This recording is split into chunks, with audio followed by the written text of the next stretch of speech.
So what else should we watch? Boom, let's see. I didn't expect to find a video by Till Lindemann himself. So what is this? At 62, Lindemann. I keep at 62, Till Lindemann finally admits what we all suspected. What is that? What did we suspect? All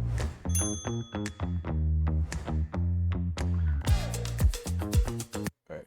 In the world of rock music, few figures have sparked as much fascination, controversy, and debate as Till Lindemann. Okay. Known for his deep, haunting voice, Dude, explosive stage presence, and willingness this to blur video the is line weird. between art and provocation, he has been the focus of both admiration and reverence for decades. From his turbulent youth in the GDR to his rise to the frontman of Rammstein to scandals that tested the boundaries of fame and privacy, Lindemann has kept much of his inner world hidden. But now, at 62, something has changed. For the first time, he is speaking openly about the truth behind the facade, the pain and decisions that have shaped his life. Liberation from the shadows, Tilt's formative years. This is an AI generated video, man. I don't know. Born in Leipzig in January 1963, Till Leipzig. Lindemann entered a world shaped by stark contrasts, where art met control and the creative spirit was often shaped and sometimes suppressed by the heavy grip of the state. Huh. The German Democratic Republic was a place where ideals of collective strength overshadowed individual struggles, and for young Till, this set the tone for a childhood of privilege and pressure. His father, Werner Lindemann, was more than just a household figure. He was a celebrated children's book author in the GDR, a man whose words shaped the imaginations of countless young readers, but whose presence at home was often distant, absorbed in his own intellectual pursuits. Till's mother, Brigitte Gitter Lindemann, was a respected journalist who rose to become head of culture at NDR1 Radio Mecklenburg So he was born, I mean, like 20, 25 years after World War II. Vorpommern in After the end of Schwerin it. after reunification. In a household full of books, political discussions, and artistic ambitions, Till was exposed to the demands of excellence at an early age. But despite this artistic environment, the atmosphere at home was anything but warm. By many accounts, the Lindemann household was formally and emotionally reserved. Till later recalled that affection was rare and well preserved. Whoa. He called his mother by her first name, Mutt, instead of Mama. Holy. A small but significant detail of the emotional distance that shaped his upbringing. Till learned early on that words could be both a shield and a sword. At the age of 9, he began writing fragments of poetry, perhaps as a secret outlet to make sense of the complexity of his world. At 9? These early lines laid the foundation for a lifelong relationship with language, one that would bring him both acclaim and controversy in the decades that followed. But despite this literary spark, it was initially the water, not the paper, where Till shone. His natural athletic talent and discipline as a swimmer caught the attention of coaches, and in his youth he was called to a children's and youth sports school, an institution that would produce elite athletes for the glory of the East German state. He lived in the school's boarding facility, far from the comforts of home. His daily life was determined by the strict rhythm of training and learning. The swimming pool became both his refuge and his cage. In 1978, at the age of 15, he competed for the GDR in the European Youth Championships. There he finished 7th in the 5,000 meters freestyle, a respectable result that nevertheless aroused great expectations. But fate had other plans. That same year, during the championships in Italy, a moment of youthful curiosity changed the course of his life. Till sneaked out of the hotel and met athletes from the Federal Republic, even accepting stickers from them, small souvenirs that were considered treason in the eyes of the GDR authorities. His actions were discovered, and what could have been dismissed as youthful recklessness became a criterion for exclusion in the political climate of the time. The dream of representing the GDR at the 1980 Olympic Games in Sometimes he Moscow just looks was so over. classy, and then the other times he just looks like an absolute punk. Labeled as Okay. unreliable, Till was banned from international competition. Unreliable. His once promising sporting future shattered almost overnight. To make matters worse,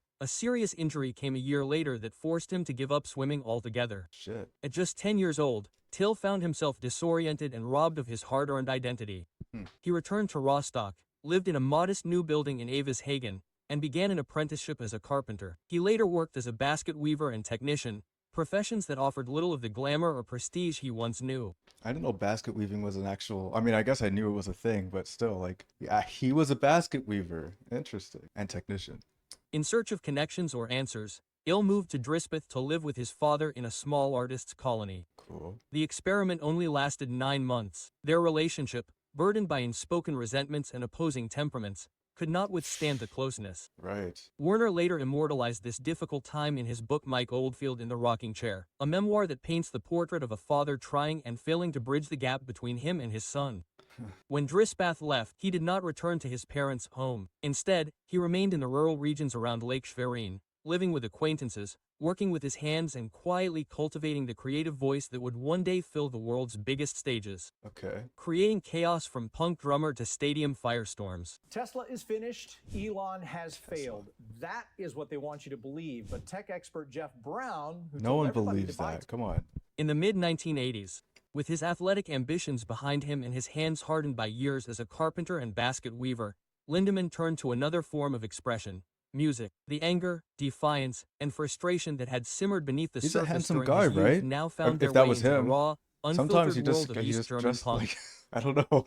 Like sometimes he just looks really washed up. He became the but, drummer for First Arch, a band whose name signaled their uncompromising stance. At first, Till was content to sit behind the drum kit and play aggressive rhythms that underlined the urgency of their sound. But it wasn't long before his deep, piercing voice and magnetic charisma thrust him into the spotlight. Between songs, he would occasionally take the microphone himself and sing encores with a dark charisma that commanded the attention of those around him. In 1988, fate, or perhaps coincidence, brought him together with two kindred spirits, Paul Landers and Christian Flake Lawrence of Feeling B. The two had arrived in the small village where Till lived at the time, part of the countercultural, semi-nomadic circles of musicians, artists, and outsiders that flourished on the fringes of GDR society. Their meeting was as chaotic as it was fateful, a night of drinking, loud laughter, and shared resentment at the constraints of their world. A bond was formed immediately, a recognition of a shared rebellious language, a search for something bigger, louder, more dangerous than the East German punk scene could offer. Okay. The fall of the Berlin Wall changed everything. Oh, that was only The collapse of the GDR brought both freedom and uncertainty. when was that? Okay, so the GDR, For Till and his future bandmates, it was the moment to take their future into their own hands. German Democratic Republic. Richard Kruspe, another East German guitarist who was experimenting with heavier sounds, joined them, bringing with him bassist Oliver Reed and drummer Christoph Schneider. By 1993, the core of what would become Rammstein was complete. Man, They submitted a demo tape to a Berlin competition for up-and-coming bands and won studio time. They used this opportunity to sharpen their fences. 6 members. A unique blend of pounding industrial rhythms, sewing guitars and a sonorous, dominant voice that would soon fill stadiums all over the world. Rammstein's rise in the 1990s was nothing short of meteoric. Right. Their 1995 debut album Herzliya introduced audiences to a band that wasn't afraid to push boundaries. Songs like Du riechst so gut and Seaman not only demonstrated their musical power, but also their flair for the theatrics. It wasn't just music, it was performance art full of fire, smoke, and danger. Right, yeah, it's performance art, exactly, yep. Their international breakthrough came with the 1997 album Sehnsucht, led by the success of Du hast, a song that became an anthem of resistance and inner conflict in Europe and North America.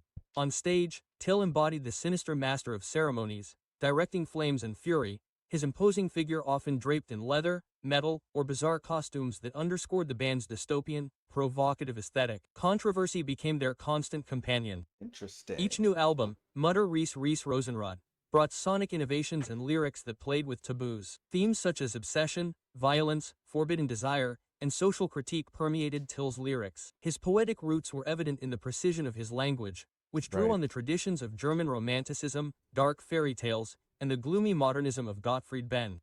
It wasn't a shock for the sake of shock. Behind the flames and spectacle was an author who explored the uncomfortable spaces where love meets pain, power meets vulnerability. Okay. Till continued to cultivate his literary voice outside of the band too. His 2002 collection of poems, Messer, offered a glimpse into the private recesses of his mind, a world full of longing, harshness, and reflection. The verses were blunt, fearless, and often disturbing, just like the man himself. A decade later, Still and Knock deepened this image, combining melancholy with menace and opening a window for readers into the contradictions that defined him. The tender lyricist and the roaring frontman, the lover and the fighter. That's the thing about this guy, right? And I guess some of these other, performance art slash creators, like I'm sure Marilyn Manson too, is like, it's not just an act. I mean, like, the performance is a performance, but like underneath all that stuff, these guys have like some very strong feelings about things. The Observer and the Provocateur. By the end of the 2000s and into the 2010s, Rammstein had become one of the most successful German bands in history, filling stadiums on every continent, their shows legendary for their precision and spectacle. The fire cannons, the giant mechanical props, the infamous foam cannon at Pussy. All of this became the hallmark of their concerts and cemented their reputation as masters of industrial metal theater. Till, at the center of it all, blurred the line between performer and character. The man who once hid behind the drum kit now commanded armies of fans, his voice and image burned into the consciousness of millions. Okay. You only have a few Oh my days left God. to start earning a truly substantial passive income. Shut it. And yet, with every tour, Shut with it. every album, the question became more pressing. Where did the staging end and where did the real Till Lindemann begin? Yeah. Scandal and silence, the storm of accusations. Scandal and Schweigen. I just Until the stage realized. that had once been Till I'm sorry. I just realized that this is being translated. I fucking knew it. Okay, this is the original. Till Lindemanns Reich der Macht, des Spektakels und der Verehrung war, zum Schauplatz seiner wohl schwersten Prüfung. Was mit einer einzelnen Anschuldigung begann, entwickelte sich rasch zu einem Strudel, der den Mann, die Band und Millionen von Fans weltweit erfasste. Okay. Alles begann am 25. Mai 2023, als Shelby Lynn, eine junge Frau aus Nordirland, auf sozialen Medien, zunächst auf X, ehemals Twitter und Instagram, ihre Schilderung einer belastenden Erfahrung bei einem Rammstein-Konzert in Vilnius, Litauen, teilte. Lynn zufolge war sie während des Konzerts backstage eingeladen worden, wo sie glaubte, für unangemessene Interaktionen mit dem ikonischen Frontmann ausgewählt worden zu sein. Am nächsten Morgen habe sie sichtbare Spuren an ihrem Körper bemerkt und war überzeugt, dass ihr während der Afterparty unbemerkt etwas verabreicht worden war. Die online veröffentlichten Bilder dieser Spuren Spuren. lösten eine Welle der Empörung. Spuren. Like holes. Like I feel like I'm hearing that she's okay. Spuren. No, I'm spelling it wrong. Spuren. I'm hearing marks, but I don't think that's what it means. Now I'm not understanding it. Okay. If I go to translations, should I just give up on this for now? No. Let's go to auto translate English so I can hear it in German, but tracks. Yeah, it's saying tracks. Marks. Und Besorgnis aus. In den folgenden Tagen meldeten sich weitere Stimmen. Mehrere Frauen, einige anonym gegenüber Journalisten der Süddeutschen Zeitung und des NDR, berichteten von Erlebnissen, die Lynns Angaben ähnelten. Sie sprachen von einem System, das angeblich darauf abzielte, junge weibliche Fans für fragwürdige Begegnungen nach Konzerten auszuwählen und zu rekrutieren. Zwei dieser Frauen gaben eidesstattliche Erklärungen ab und erklärten, dass persönliche Grenzen ohne ihr Einverständnis überschritten worden seien. Eine weitere Frau schilderte in einem Interview mit dem ORF Ende Juli 2023, Lindemann habe sie auf eine Weise behandelt, die sie als aggressiv und ungewollt beschrieb. Die Vorwürfe waren verheerend, nicht nur in ihrem Inhalt, sondern auch in der Art, wie sie die öffentliche Wahrnehmung des Mannes veränderten, der so oft die Grenze zwischen provokativer Kunst und persönlicher Realität verwischte. Die folgende Medienlawine war unmittelbar und heftig. Nachrichtendienste in ganz Europa griffen die Geschichte auf und soziale Netzwerke wurden von Kommentaren, Forderungen nach Aufklärung und Rufen nach Konsequenzen überflutet. Universal Music, das Label hinter Rammsteins weltweitem Erfolg, stellte alle Promotion-Aktivitäten zur Band ein. Der renommierte Verlag Kiepenheuer und Witsch beendete seine Zusammenarbeit mit Lindemann unter Verweis auf die Vorwürfe. So these are over accusations current, like so far, right? Accusations, girls are coming forward. That first girl, well, I don't know. I don't know if that was her. She seems like she was like involved in media somehow, the way that she like dresses, but not victim blaming here. I'm trying to stay like objective. So 4 women have accused him of doing stuff. Well, first a few women, and then some like say that there's like something like a systematic thing that he's doing to girls, and that was enough without any real like concrete evidence, I don't think, so far, for people to start backing out of working with him. Yeah, it's tough because, you know, it's like when you already have this presence of being kind of like disturbed and then like, you know, and single, right?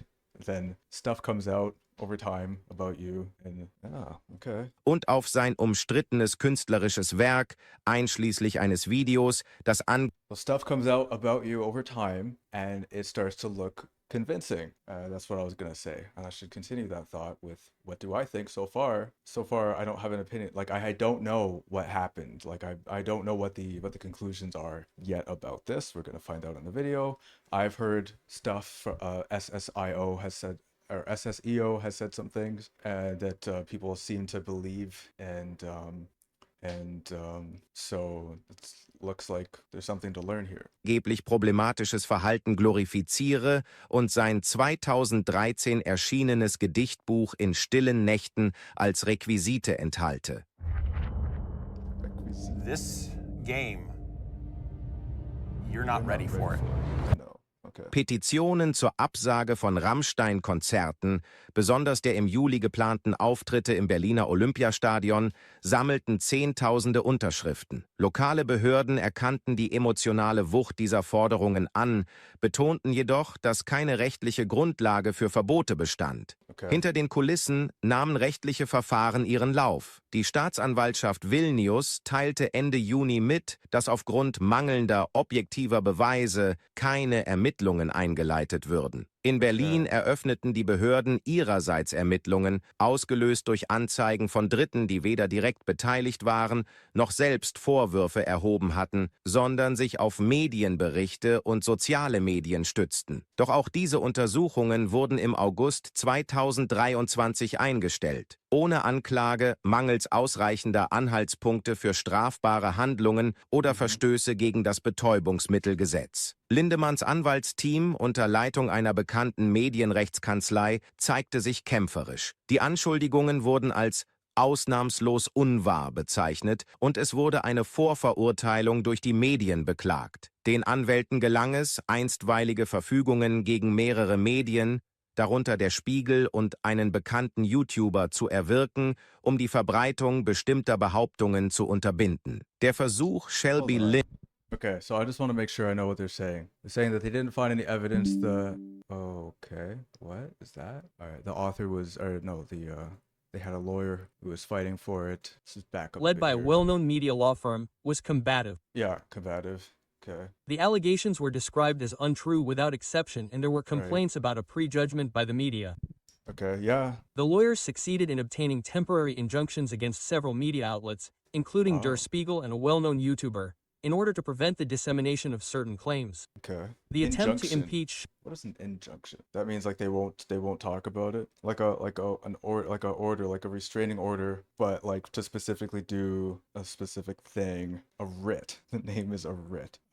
Restraining someone from doing a specific thing. So one well-known YouTuber, I don't know who it is. It could be that blue-haired guy, and Der Spiegel, popular newspaper, had a restraining order placed Shelby against him. attempts to silence Lynn in court failed, however. They failed. Oh. The courts ruled that her public statements reflected her personal experiences and opinions and should not be considered defamation or unfounded accusations. Okay. Despite these partial legal victories, the damage was done. The allegations left a lasting shadow on Lindemann's public image.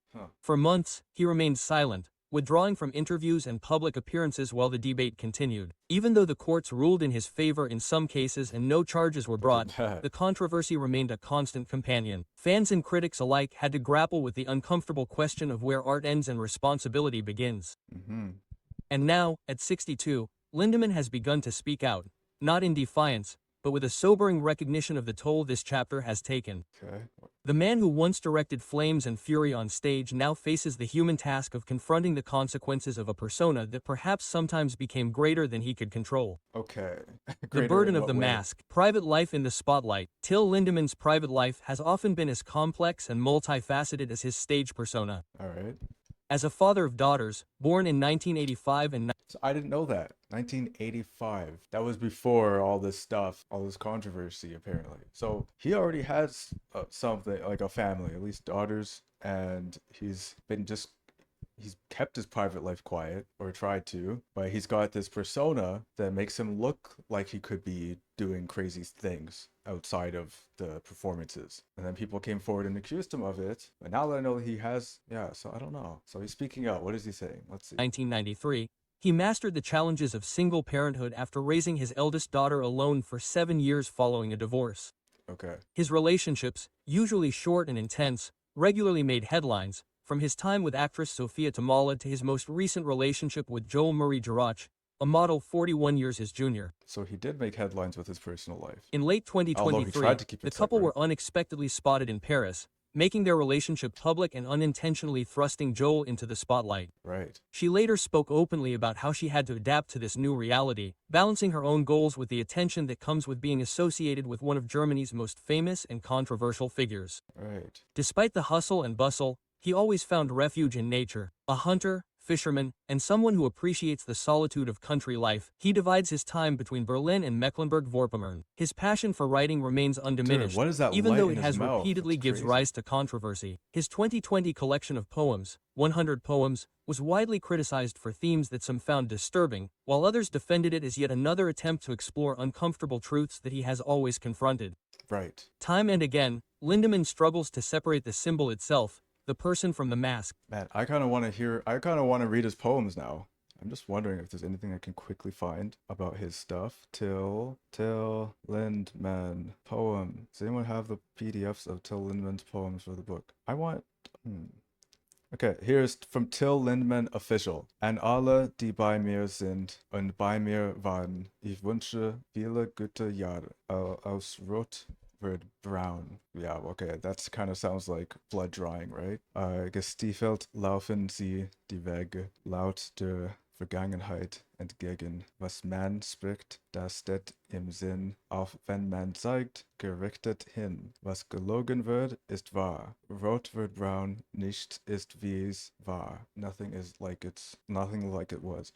Schwarz auf weiß steht es ja da. Was geschrieben wird, ist wahr. Hoch der Haken, dicht zu Gott, Wirbel ohne Nieren im Kaplott. I don't know what that Kaplott means. Schwer fällt der Schnee und der Schnee. Schwer fällt der Schnee, tut nicht mehr weh. Leg Blumen auf mein Grab, lass ruhen. Denn sie wissen nicht, was sie da tun. So viel Neid in hohlen Venen. Draußen yellen die Hyänen. Like outside yelling the hyenas. Doch mit Verlaub, ihr seid gescheitert. Es geht mir gut. Ja, es geht weiter. And see, I think this is the problem, right? Not the problem. Like personally for me, that the stuff, like what he has to offer is what I think a lot of people need right now and are gonna need like in the next 10 years, like a lot more. With the coming of things like AI, more people are choosing to go into the trades, and that was once not accepted at all. But as you can see, this guy, he was already in the trades. There's something raw about the way that he talks and the way that he lives, and I think that that's something that a lot of people in this day and age, there's like a separation, and a lot of people don't have that. Like me, for instance, I feel like I need more of this kind of not like, I don't know what the controversy is or if it even happened, but like I need more of like that rawness in my life. Like I need to be more of that. But also it's like there needs to be, in order for me to do that, I would need an outlet like what he has. Like I would need something to make it, like to make it feel better, I guess. So I think that what he's doing is really important. So I hope that this controversy doesn't end up being something, because I think that he's basically, I mean, people now, as you can see from like the reactions, people reacting to him recently, I think people are now looking into these like older school artists, old in terms of, where we are now, like in like 2000s, right?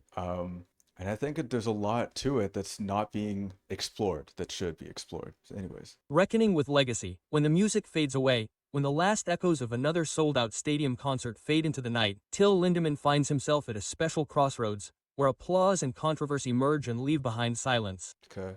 Huh. At 62, Right. after decades at the helm of one of the world's most provocative bands, Lindemann's legacy is no longer defined solely by pyrotechnics, a powerful voice, or bold lyrics. It is shaped by reflection on the decisions and contradictions that have shaped. Watch what peanut butter does to our body.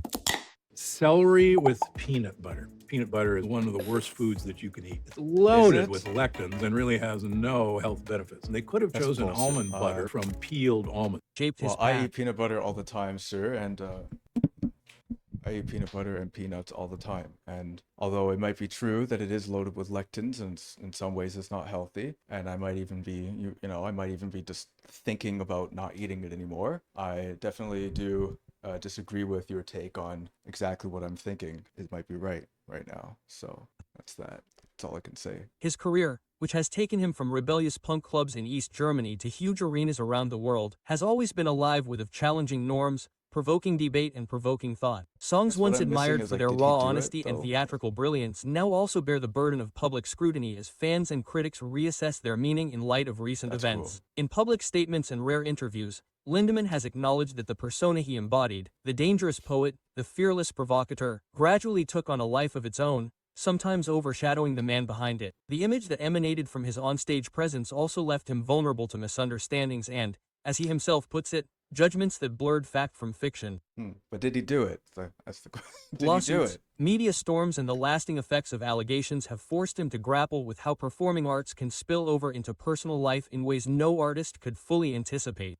Today, as he looks to the future with less touring and more time in seclusion, whether at his home in Berlin, his rural retreat in Mecklenburg-Vorpommern, or immersed in writing, Lindemann faces his greatest challenge yet, redefining himself beyond the stage. The fire and spectacle may fade, but what remains? A man determined to reconcile the myths of his own creation with the truth of his experience, and perhaps find peace in the quiet spaces where music no longer drowns out reflection. What's your favorite Till Lindemann song or performance?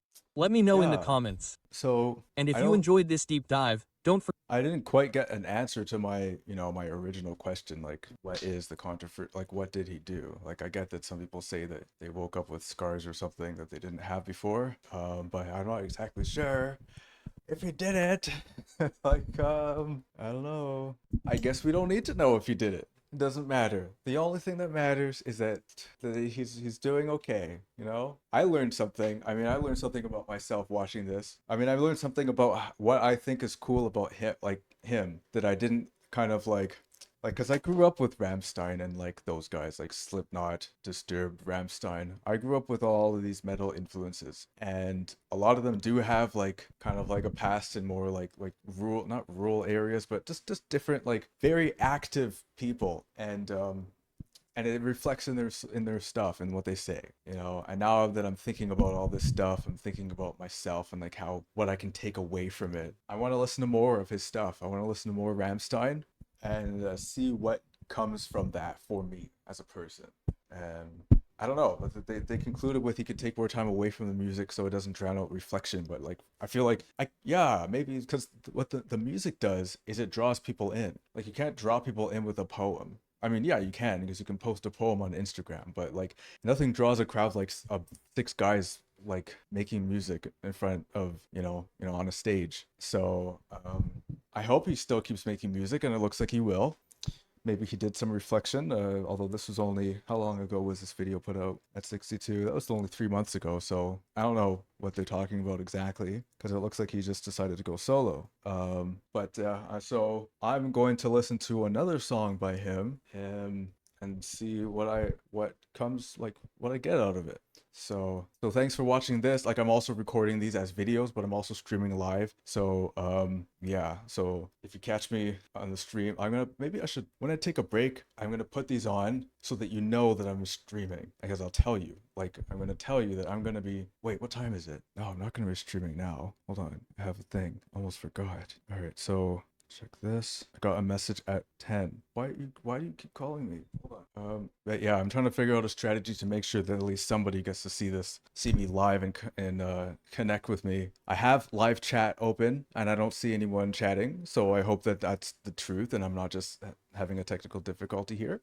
But yeah, let me know if you like this, and if you want to see more of this, then like it and leave a comment about what you want to see, and I'm going to use the bathroom.